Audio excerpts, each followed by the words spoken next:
Hi, my name is Michael Trout. I am the chairman and founder of Eduit. I'm going to do a presentation today, kind of giving you an overview of where we're going and how we're going to get there. So this is tied to our PowerPoint presentation. So let me just pull up the presentation here. So let me just talk about what we're going to do. And the first thing, as you know, is what we're doing is we're creating an experience of education unlike anything that there is currently.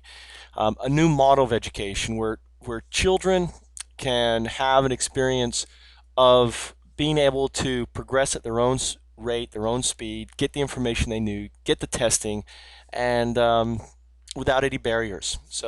And the best way to describe the experience is Pokemon meets Who Wants to Be a Millionaire, but on steroids. And just let that kind of stew, and I'll go into more of that why. Really, the experience is a massive multi-user play-learn system. It's an MMPS.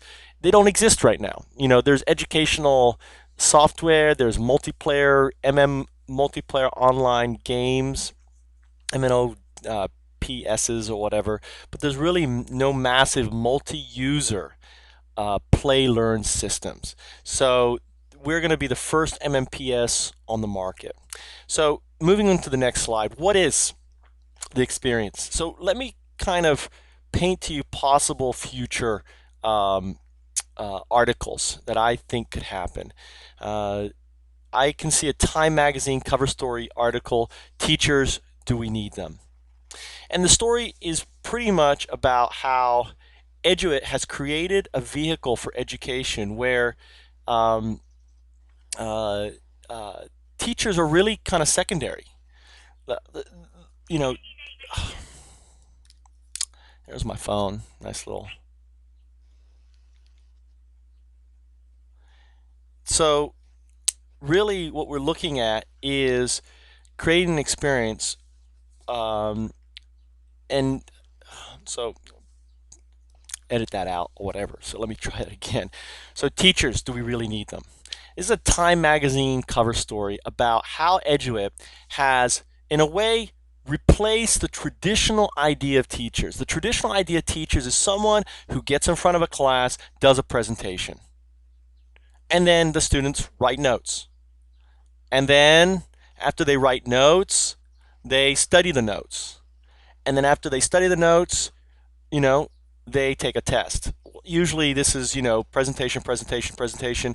Then at some point they give a test. Well, Eduit, what we've done is we have taken the presentator and put that in video stream, created better tests using a whole host of tools, and really kind of leaving many people wondering, well, what's the role of the teacher? They're not presenting anymore. They're not building the tests anymore. What's their function? So this Time magazine cover story, Teachers, Do We Really Need Them, is about that, because there's many teachers out there probably saying we have destroyed their job and we're destroying the heritage of teaching or something like that. The next story, China and India restructures its schooling system to reflect Eduit's K-12 online success. Because all of a sudden, we've created a platform where teachers are kind of secondary. One of the key issues facing China and India is how do they meet demand? How do they build a traditional education infrastructure? How do they train the teachers? How do they build the schools to facilitate the demand? And in many places in India, I mean, there isn't. I mean, education is for the vast majority is far below the norm. China, there's a huge competition. School, is a zoo because there's, the numbers of children in classes. Education is being a product of the elite. If you've got the money, if you got access, you get education. And really, what Eduit will do is, with the experience that it will create, it's basically eliminate. You don't need bricks and mortar. You don't need to train teachers. Okay, all you need to do is put the experience in the hand of the user, and that can be done on any sort of net device, whether ideally what we would like to see happen is a multi-touch user interface that I call a teaching tablet that's ergonomic, 19-inch monitor, sits on their lap and uses multi-touch technology. Has no mouse, has no keyboard. Everything is built into it. So, but go into that later. Um, K K-12 online exceeds a billion users. There's no reason why we couldn't get a billion users using K-12 online, um, because there's a billion users out there right now. They don't have the infrastructure, but I'll talk about that next. That needs to have access to education, and we can give them that access. They just need to build the infrastructure. The infrastructure is coming. There's a great initiative that most people don't know about. It's called the 50-15 initiative by AMD. And basically what the 50-15 initiative is that by the year 2015, 50% of the world will have broadband access. Now, I believe we can speed that up significantly. Maybe 3 years, maybe I'm being conservative with 3 years. It could be more, but here's how. And maybe you've caught on to it. Right now, what is the motivation for India and for rural China to build a broadband backbone? Now, what is their true need? Clothing, basic human needs, food, clothing, shelter. How does broadband fit into that? Well, education is becoming an information age society, is a basic human requirement. Now, if all of a sudden we build the education component, right, what you're going to see is a grassroots movement in rural India, in all over the place. We're going to have this huge movement of people saying, get us broadband, get us broadband, get the money, spend the money, because as soon as they have broadband, they have education. You don't need the schools, you don't need the teachers, they have an education in place. So, that's the reality. The third thing, I have here Zhan Lu Ying, age 10, first Chinese student to receive an MIT mentoring program. Well, you don't know much about Ying, but Ying basically got an online Eduit high school certification at 9. And he's actually, he's doing differential calculus, mathematics. He's actually, he's at college level in most of science and math studies. In many ways, he's like a young Ed Witten. What would happen if Ed Witten, the famous mathematician who developed M theory and string theory, or helped move the ideas of string theory, had something like K-12? Another question is, how many, tens of millions of kids right now are missing the boat, or missing education because they don't have the experience? Now, we've been talking a long time that feeding them, and it's hard for me, or as an individual or anyone else, to say, okay, I'm going to feed the world.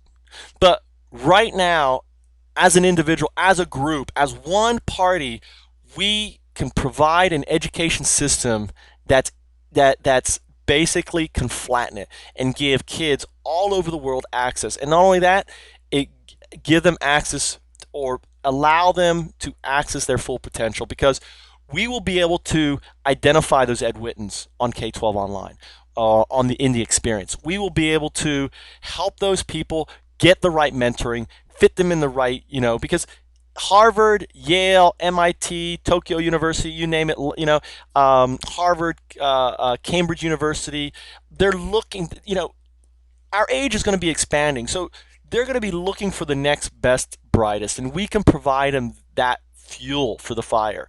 And incidentally, it's helping humanity, it's helping individuals. So there is a cause here for us to to really help society grow. And not only that, I mean, these are just some of the headlines. I mean, there are right now issues dealing with, I'm just going to throw this out, I don't have this on the slide, but dealing with, for example, science and fundamental religion. I mean, there was a conference recently, actually in November of last year, about that. A whole bunch of scientists, Dawkins, and, I can't think of all their names. They got together and they had this huge debate. And really, the solution at the end of it, and it was interesting, was, well, the fundamentalists are spending billions of dollars.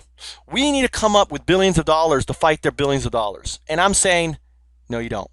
Okay, you don't. What we can do is tackle the problem from the inside. And how do we do that? We educate their kids in math and science. We get them in the experience, and we let them educate their parents and say, you know, that's bullshit.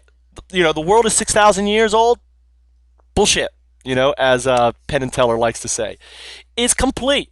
So we don't need to spend $1 billion. We may need to spend 100 million, right? Which is what? That's cheap compared to the alternative, compared to an education system that is failing. So, and and I think another headline that I envision that could be a possibility is Eduit saves American science education. All right, because what's happening right now, and most people unaware, there's a huge war going on. There's literally 100,000 kids fighting one another over pixels in games like World of Warcraft, Shadowbane, Lineage. I can name a name, and there's hundreds, and there's more coming out. There's a ton, and and it's not just kids; it's adults. There's people losing relationships over pixels. I mean, they're having divorces and they're falling in love. But ultimately there's a war. But we need to flatten education and have the war be an education. I mean, you're always going to have this kind of competition, all right, or this challenge. So now, wouldn't it be great if, for example, right now the Western student is ignorant to the reality of the what's going on in Asia? And I'm speaking from experience of someone who graduated from British high school, did his O levels, went to an American education, open education or high school education, realized it was a joke. Okay, I thought, wow, England was tough. I've moved to Asia and I teach in the Japanese education system, and I teach English, language communication. I'm an ALT, and I love it. It's fun. I get to play games with kids and get them excited about English. But I realize these kids are staying until 9, 10 o'clock at night studying. They're going home doing their homework till 12 and 1. I know students who are like, I was talking to a parent whose child did not want to go on their summer vacation because they would be missing their summer school and chance to study, and they had this feeling that would be falling behind. Now, Japan is light from what I understand with China. So there's going to be every semester, every quarter that goes by, the Western student is falling further and further behind. And if we do not, as a society, a Western society, if we do not flatten education and provide a vehicle that demonstrates to the American kids and that this is what is going on the other side of the ocean, and create a platform where all of a sudden online they see China, China, China, China, China, Japan, maybe, all these different individuals are, or in our case, avatars, because no one's going to be individuals in the experience. They're going to be the characters as part of a narrative. But all of a sudden, what's going to happen is the kids are going to wake up and say, "Oh my God, look what's happening here. There is a huge disparity between us and them." And you know what? I better start studying math. I better go. I want America to be in the top 5 in the experience. All right. I want to be in the top side. So, and what's going to happen, it's going to reinvigorate, I believe, the math and science movement in the States. We're not focusing on America. We're not focusing on Europe. We're focusing on Asia, because India, and China, and the Marshall Islands, and Korea, and the Philippines, they're the folks that need this more. All right. They're the folks where the disparity is the most. And they're the folks that will reach out to us and embrace us. If we try to take this project to grandmother, grandfather education, we're gonna run and hit so many stumbling blocks. It's not gonna be funny. I'm not gonna waste my time with them. We're not gonna waste the education. Edgewood's not gonna waste our time. They're gonna come to us, and and I envision what will happen is it'll come through the homeschoolers. It'll come through other independent groups. So moving on. So that's a little bit more than I needed to go into on that slide, but I think those points are important to cover. So the next slide is the experience. The experience is an MMPS, which is a massive multiplier learning system, some a new type of education platform. It's fast-paced, it's immersive, it's multimedia, non-textual driven. It's a play and learn system. When I use the word non-textual, it means reading and writing is not a primary focus in the experience. You don't need it. Right? If you can listen and touch, point and touch, watch, point, then you can do it. Well, you don't even have to see. You can listen. And it's built on a multi-touch technology. So the ideal unit is something which we call the teaching tablet, which is students sitting on a 19-inch. Here I am on my teaching tablet. It's a 19. Just imagine it's a 19-inch ergonomic tablet PC. And if you click on the link here, just right-click and say play video. There's a really neat presentation by Jeff Han, and basically that's art class. Now we're not going to do art class. We're doing math and science right now, but that's going to be our art class. And then there's music and there's all there. So the imagination is going to grab you. But ideally, that's the future learning device. And we have our CTO of the name of our what I call our Japan Jeff Han, our Japan Jeff Han. That's kind of rhymes. Kentaro Fukuichi, and he does the same sort of research. He's got some really neat technology, and he's really gung ho, and he's going to bring on the Japanese or help us determine whether that technology and how that's going to work. So that's his cup of tea, and that will be another presentation by him or later on. So and ideally the experience will happen on any sort of net device. I mean, it will happen on a cell phone, it will happen on a PSP, it will happen on a PC, it will happen on a Xbox, PlayStation. It doesn't matter. If it's connected now, it's going to differ. It's like saying the experience you have, here is going to be different from there. I mean, every net experience is different, but the experience will be able to, a part of the experience is going to happen. So, and maybe it's just watching or listening or quizzing or reviewing, you're going to be able to do it. And the more, the other thing is, which is important, is this is a 2D environment. I want to right now break the idea that I'm creating some multiplayer, multi-massive, Second Life. To me, and I'll be honest, it's a great idea, but I'm a person who has spent the last 15 years in that infrastructure, and it's just, I think right now, I would say it's a gimmick, and the reason why I'm going to offend people, and I'm speaking because I don't see that experience isn't. You've got challenges in the multi 3D environment, multi-world experiences. The challenge is this: is you've got to keep the stakeholders engaged, and that's costly because all of a sudden you're up against the World of Warcrafts, you're up against Age of Conan, Dark Age, and there's a host of other. There's so many. You've got Korean groups, you've got Lineage 2 and probably 3 pretty soon.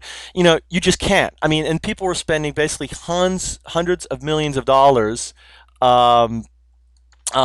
developing these systems. So you don't have the money to compete with these units. So number one. Number two is in that space, and I've been in that space. I'll tell you the mechanism, and you'll never get Sony to release their numbers on this, but the retention rate for these games is probably the playability rate for these games, even though they have they've showed large numbers. The retention, for the most part, is probably for people who have gone through the experience on previous games. Okay, so not the first time user, but the multiple users. So if you grab me from EverQuest to play World of Warcraft, now I've already had the experience on EverQuest. And this is a guess. Okay, this is from my experience and other players that I know. The playability time on those games or return rate is probably 3 to 8 months. All right, the first time user is much longer. Okay, potentially. All right, but what happens is when that user gets the taste of another candy, then he's always gonna be looking for that new taste. What happens? It becomes like, what's the new thing? And ultimately in any of these games is you don't have the creativity staff to keep it moving and keep it changing. You just don't. I mean, it ultimately comes down to routines, and mono- it becomes monotonous. So, but here's the exciting thing: is that the experience that we're building is on what I call a 2D environment, all right? Which means we can take the experience and we can stick it into Second Life or Alice or Sims Online. We can take our experience and stick it into it, and all of a sudden we've taken a single user experience and throwing it into it's our multiplayer um, um, uh, uh, um, vehicle. So all of a sudden, then if you watch it, instead of just one hand moving around, if you throw it into the 3D world, all of a sudden now you've got a whole community of hands moving, or a whole community of students. You can have team play. There's a lot of exciting things that we can explore. But the good thing is for like groups like Second Half and others, they don't really have to worry about developing the content because Eduit through the experience is going to have that content for them, and it's going to make, and that to me then what's going to happen is you're going to have a really exciting, because it's fun to learn by yourself, but wouldn't it be great to learn as a group? And that's the whole premise between Second Life and everything else. And there's other things out there where there's great opportunities for partnership, and that's one laptop per child. I mean, you've got millions of laptops going out there. They're net accessible, which means they're going to be accessible to the experience, and then we provide a complete answer to math and science education, and that's just our beta. We're going to go into other areas, but we're going to provide them that complete solution. And I'm not going to lie. I mean, we're going to use every trick in the book to keep users engaged. I mean, we're going to spend the money to develop every trick that TV and everything uses to keep you engaged. I don't, and I'm not going to hide it. Points, prizes, awards, certificate, graphics, trips, scholarships, as I mentioned here, mentoring programs, opportunity to get out of the bad life into the new life, opportunity to be rich, in some degree. Rich in education means good university, experience. So, all that. And then, and anything else. So that gives you an idea of kind of the experience. Now, next slide for the experience, the play learn system. So, what is the experience? You're probably wondering. Now it's professionally developed environment, and it's going to be partnered with a leading game. I don't know who it is going to be yet, but we're going to partner with a leading game developer, and we're going to sink some serious money into this. I'm talking about 50, 100, maybe 200 million. Okay, I don't think it'll be that expensive. I think in a way we're not dealing with we're not dealing with the extent of creating a world like World of Warcraft. So I think we'd be significantly less expensive, and we're also going to have a community developing our content. That's going to be, which I call the skin, and really, what we're looking at is developing the skeleton. The skeleton is going to be professionally developed. The experience in itself, it's going to be a narrative. So there's going to be a story, and the story starts, always with an avatar. So the first thing a child's going to do when he enters the experience is he's going to be born, and he's going to be born into an avatar. And each avatar is going to be unique. It's going to have its own personality. In a way, it's going to be intelligent to a certain degree.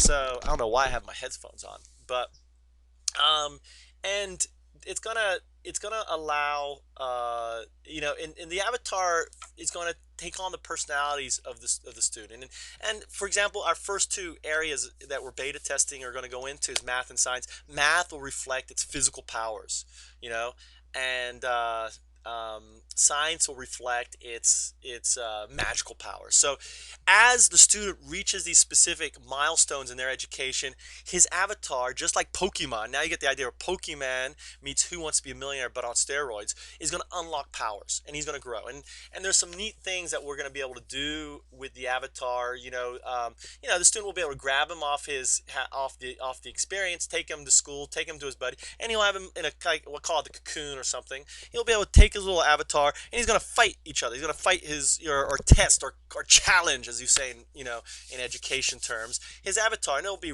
a chance and skill combination. So it doesn't just because you're smarter, you're not always going to win, but you'll be able to. So we'll have our kids walking around with their little avatars, their K-12 online avatars all over the place. They're going to be, yeah, well, oh, you don't have your K-12, oh, you better go get it. Oh, how do I get it? Well, you got to, you have to, get the experience. So, and a good example of avatars and abilities, Black and White. They're an amazing company, Lionshead Studios. And that's the sort, you look at Black and White, that's the sort of professionally developed, well thought out platform, and that's what the experience is going to be. And there'll be movies, and there'll be a narrative, and and it's always going to be your avatar challenging, going through, solving puzzles, participating in games. It's always going to be your avatar moving forward. And it's really, and really the system. I mean, the system is really simple, stupid. It's watch, test, reward. Reward can be a game, reward could be a movie, or it could be a progression in the narrative, it could be a challenge, it could be many different things, it could be winning a prize. I mean, it's watch, test, reward. You watch, you don't pat, you have to go watch, you do it, and it's that, it's a simple cycle, and that's what life is. You succeed or fail. If you fail, you do it again until you succeed, and then you reward. As a child, you learn, you keep falling down, eventually you walk. So it's that, and the points and the abilities could be spent on anything. So kids will have the opportunity to do whatever it is. And the idea of the games is it breaks up. And a good example is, imagine I mean, look at television. Now, I think television is a kind of a good metaphor for the experience, because think of the television as a mutable piece that you can move. But think of of instead of the shows are the educational pieces. The ads in between the shows are actually the games and the reward. So imagine if you watched TV where the ads were stunning, were great, were fun, and you watched for the purpose of viewing the next ad. Okay, that becomes your motivation, that becomes your goal. So in a way, that's the quality of the experience. All right, so moving on.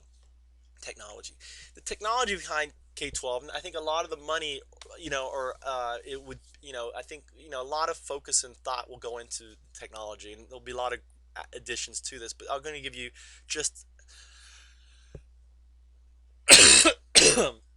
excuse me, I'm going to give you just kind of an overview of it. So really, the technology aspects, you're looking at intelligent software. So K-12 online, the name of the product, will be able to identify users. So I mean, it's going to allow us to find that next Ed Whitten, or find that next Mozart, or the they're going to come out of the woodwork. I mean, how many kids don't get to school? How many kids are potentially destructive? I talked about, Yin may have, in the old education system, was the destructive kid. In this education system, he doesn't have any barriers. He doesn't have the teacher barrier, he doesn't have the student barriers. He just said, hey, this is my challenge right here, it's the experience, and all I need to do is get through it.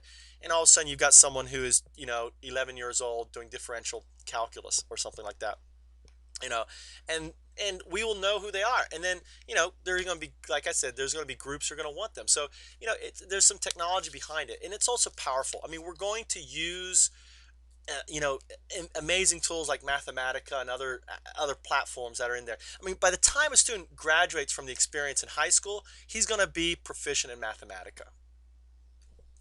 That's going to happen. So as he progresses, aspects of Mathematica will unlock, and that may be, and he may even take the track, as part of the experience, he may even take the narrative track to explore Mathematica. Now that would be his choice. Now he may not want to, but he may. I love mathematics. Maybe he's the next, Newton on Mathematica. Who knows? So, but that opportunity would be there for his choosing, for his direction, and and other softwares. I mean, the kids will be able to, whether it's by the kid graduates, he's going to know software solutions. I mean, part of the experience in math and science is knowing software platforms. It's knowing coding. It's knowing, what we can do with the experience is actually broaden their capability of learning, because all of a sudden we're not limited to the scope of the science teacher, the math teacher in school. We're only limited to the scope of of the perseverance of the student. And that's one of the beautiful things. There is no boundaries. There's no obstacles for learning. Another interesting thing here is the IQD, which I think is exciting. I'm dyslexic, and I think I actually got a good IQ score because I don't know why I knew what chordate was, and I don't know why I knew what chordate was. And I was like, I don't know, 9 years old. Someone told me. I still don't remember, but the guy said, what are all these things, And the answer was they're all mammals. But I said they're all chordates, and it kind of threw the tester right off the chair. But and because of that, I think it gave me an extra 20 points. I don't know, but it's weird. But I hate IQ numbers. And imagine there's a great little image.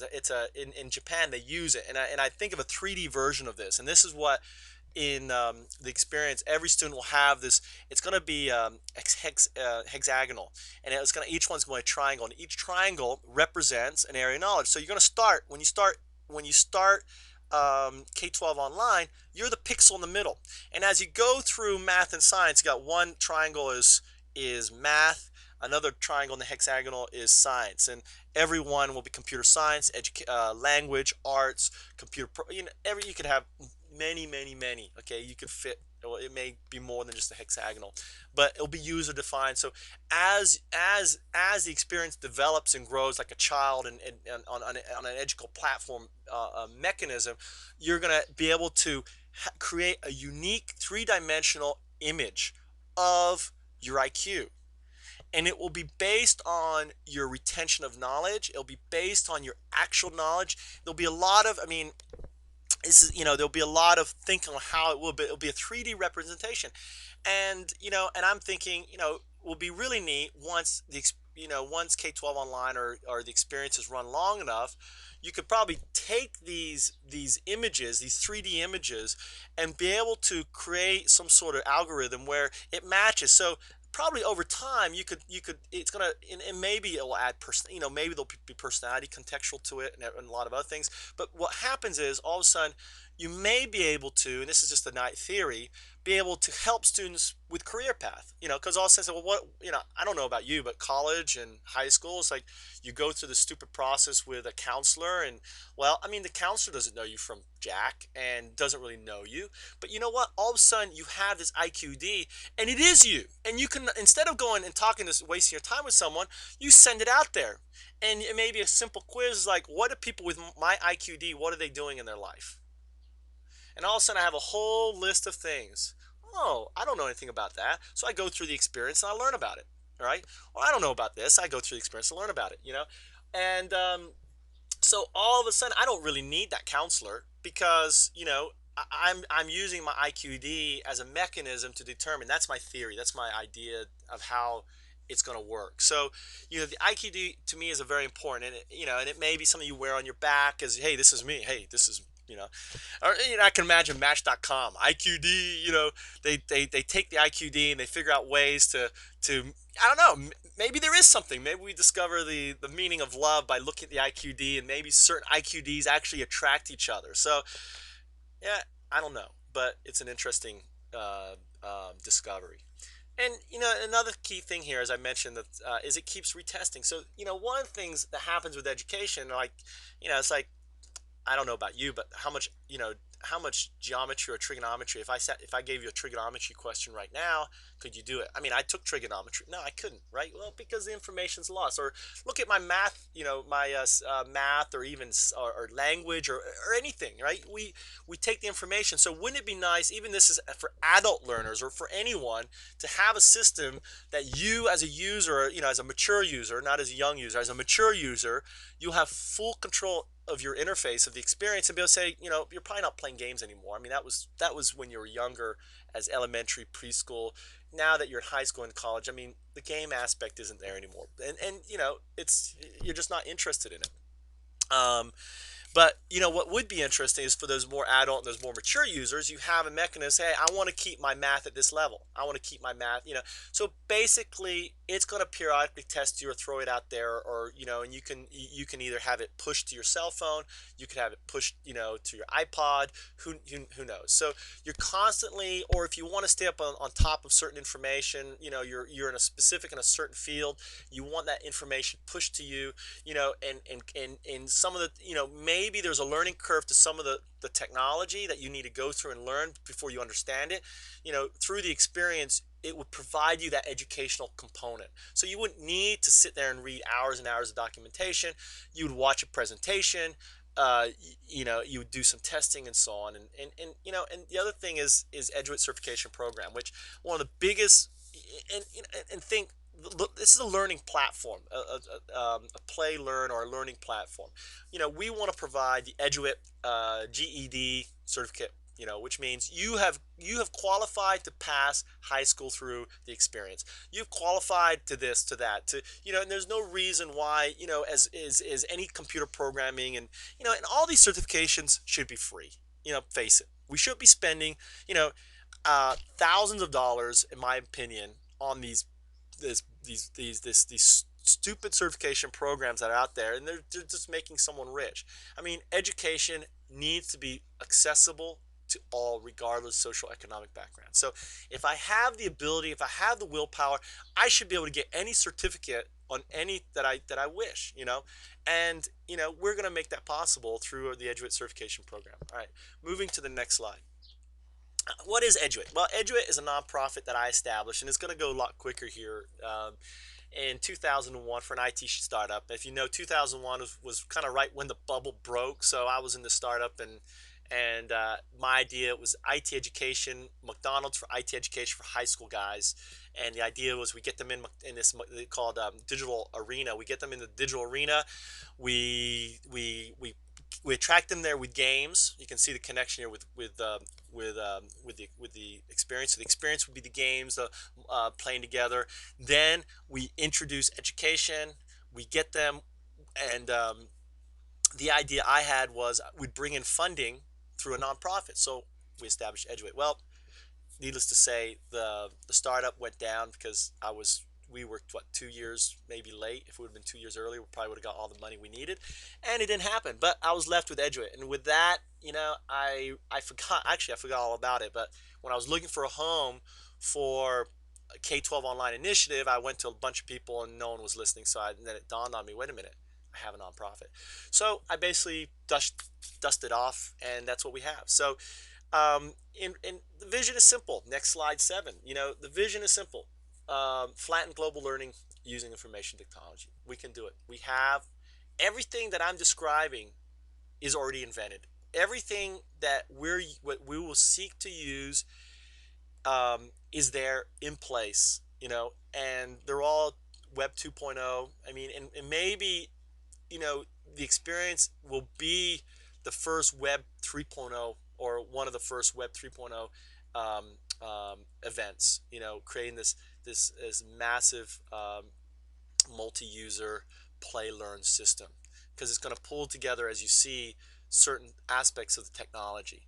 So basically the vision is pretty simple. And so how are we going to achieve the vision? Right, first, is uniting the strategic partners. And I'm going to, there's a famous producer, and I'm sorry I can't remember his name. I heard once told me was, in order to produce a movie, because I was looking at one to produce a movie, or I can't remember what it was, but he says you need three things.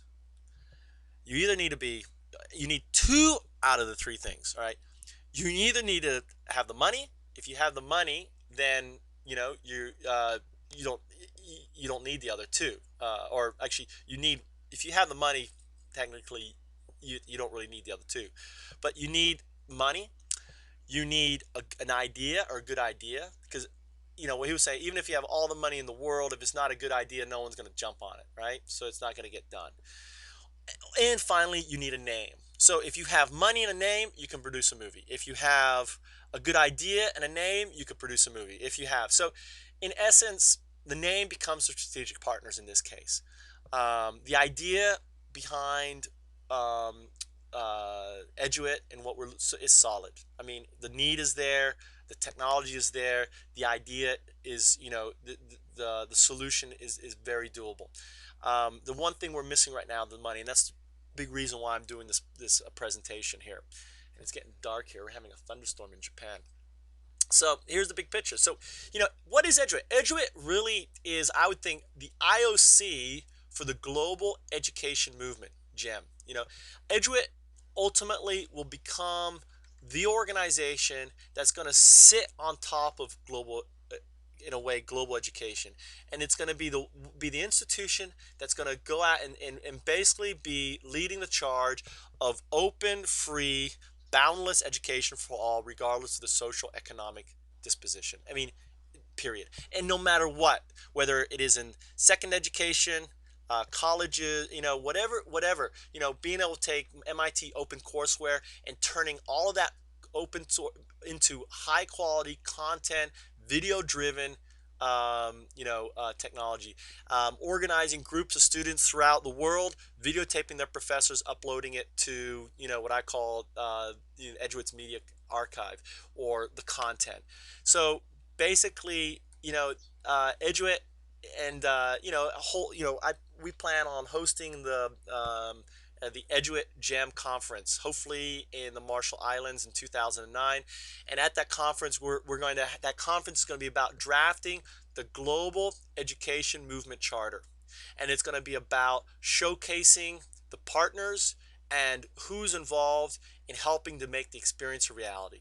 So there's the board of directors, there's the funding. The funding goes to strategic partners. The strategic partners help the development of, WinkyTube, which I call the skeleton. The skin, and K-12 Online, which is also known as the skeleton. That's K-12 Online is actually the experience. I'm probably going to redo this big picture to reflect the terminology that I use. And I mentioned down here the teaching tablets that are down there, strengths and weaknesses, and so on in the media archive. So this is it. I mean, it's really a simple model what we're looking to do, and what we're doing really isn't that difficult. So, in order for us to have the experience, we're missing a couple pieces, all right? And the couple pieces are going to be great tools, for I can't imagine. I mean, it's gonna be an amazing tool. It's an open source. So the what I call the tool is WinkyTube. WinkyTube is an open source platform. Imagine Mr. Connection MySpace meets Mrs. YouTube Jump Cut and have a baby. That's WinkyTube. It's an open source user interface that's going to allow us to do some exciting things, and it's going to allow us to create what I call what I call, next slide, the objective-based learning modules. Okay, what we're going to do is it's going to be a tool that will be able to take any video footage, and it's going to bookmark. It's not going to grab that component. It's going to bookmark the original, all right, footage, and you're going to be able to just access that bookmark. And what you're going to do is you're going to overlay your information. So it could be a different overlay, a different language. It will basically fade out the sound, overlay sound. I mean, the code of WinkyTube will interact with the codecs or of the audiovisual. Maybe there's a new audiovisual format that we'll have to create. I don't know. I mean, but basically they will work together, and what it will allow you to do is browse a library, take an hour video, break it up, bookmark each content. When you access that video again, it's not accessing the whole video, it's just going to grab that content. And then when it grabs that content, you have a suite of tools. You add a karaoke bar and a whole bunch of other things. So, and not only that, it's accessible for the community to edit. So you're going to create this objective-based learning module, and it could be on PowerPoint. It could be on anything. It could be on any subject you want, but we're going to focus on math and science. That's our focus. So there's going to be other groups who are going to do other things, and we're going to allow the community through WinkyTube to build a mind map. So no matter what it is, whether it's math, science, English, PowerPoint, there's certain steps. Everything is a mind map. Everything is a process of learning. I mean, life is a process of learning. So the community itself will build a community of volunteers via WinkyTube is going to build a mind map of every imaginable learning journey. So, and that mind map, which was going to be discussed, challenged, pulled apart. There's going to be, I can already imagine, just knowing what's Wikipedia, there's going to be some really hot and some exciting debates on where things should be and how they fit. All those objective-based learning modules will fit to that mind map. Okay, so you're going to tag that objective-based module that you're going to tweak and you're going to add your creativity to, and the community is going to add to it, and tie it to it. So all of a sudden now you can probably get the idea. You have this, like this tree, and now you've got these little bits, and you're not splicing it and sticking it on it. It's just sharing. It's utilizing it with the code. So moving on to the next slide. So what are the tools? You can tag the OBLMs to the mind map lattice. Register units have their own workspace, so kind of like jump cut, you have your own space with tools and everything else. You can lock narrative, and you could, like, you may be a specialist area. You may have a specialist area. You don't want anyone just adding their stuff to it. So you could actually lock out and have communities of users. Maybe it's a medical community grabbing, let's say you have a medical community grabbing groups of video for specific operations. So a lot of operations now are being, every operation, let's say in the future, is going to be videotaped, and that video archive is going to go to the archive. Then you're going to have your group of users who are doctors in that specific field, who's going to grab those segments, all right, and create educational pieces, or use them in educational pieces, because every operation has its own challenges and differences, for example. So that's an example of a locked narrative or a locked component for specific group users. And like I mentioned, one of the neat abilities with WinkyTube is you'll be able to grab any video context, and this is what's key. You can grab it and you can change it. So let's say I build a cool little, objective-based learning module, all right? And it's in English. Now, the Chinese user, in it, maybe it's for, let's just really simplify it. It's for addition. Now, it's really cool. It's really succinct. It's great. It has great graph. It's perfect, right? I used some video from the 1950 BBC. I found this great little show. I added to it, and it's 3 minutes long, and it's just a great little piece. Now, the Japanese teacher, and it's ranked. It's a 5-star, OBLM. It's a 5-star WinkyTube math video. So now I'm a Japanese teacher, or Chinese teacher, or Indian teacher. I grab it and I go, oh, this is really good. Now the only problem is my students speak Japanese. They don't speak English. So no problem. So I pull up my little editor. I listen.